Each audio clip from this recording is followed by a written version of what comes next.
মেয়েরা অনেক কিছু ছেড়ে আসে পরিবার, পরিজন, বাড়ি ঘর, ফেলে আসা চেনা পথ, ভেজা মাঠ, একটা কোটা নিজেকে। এগুলো চোখে পড়ে, দেখা যায়। আর যা দেখা যায় না তা হলো রান্নাবাটির কয়েকটা হারিয়ে যাওয়া বাসন, হাত ভাঙা সেই পুতুল, আর পাশের বাড়ির ছাদে পড়ে থাকা ডজনখানিক ফেদারের কক।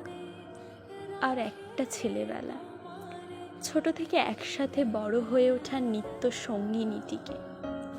মেয়েরা সব ছেড়ে যায়, এমনকি তার প্রিয় বন্ধুটিকেও। কয়েকটা মাস, কয়েকটা দিন, কটা ঘন্টা হাতে গোনা। আর তারপর বেনারসি শাড়ি, উলুধ্বনি, বিয়োগের যন্ত্রণা। পাশের বাড়ির দূরত্বটা বেড়ে হবে বহু ক্রোশ। হবে না গল্প রোজ, হয়তো হবে না দেখা, কেবল বাড়বে আফসোস। ছোট থেকে খুব চেনা মানুষটাকে হয়তো অচেনা মনে হবে। যার সাথে চাইলেই দেখা করা যায়, তাকে দেখতে বছর কেটে যাবে।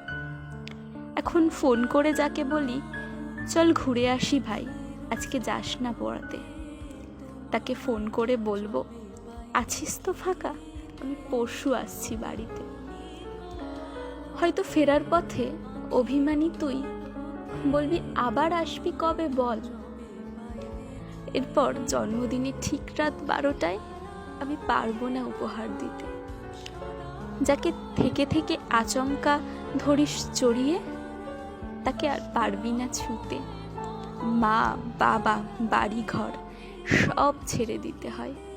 একদিন সব মেয়েদের সাথে আরো কত কথা, স্মৃতি ফেলে যেতে হয়, কেউ হিসেব রাখে না সেসবের। ছড়ানো রান্নাবাটি, পুতুলের বিয়ে, ধরাধরি, লুকোচুরি খেলা, খুনসুটি, মারামারি, নালিশ, অভিযোগ, যার সাক্ষী কেবল ছোটবেলা। যাদের মাঝে এত কিছু, হঠাৎ একদিন তারা চলে যায় কত দূরে। কেউ খেয়াল করে না অত, মুশকুল সব বিয়ে আর সানাইয়ের সুরে।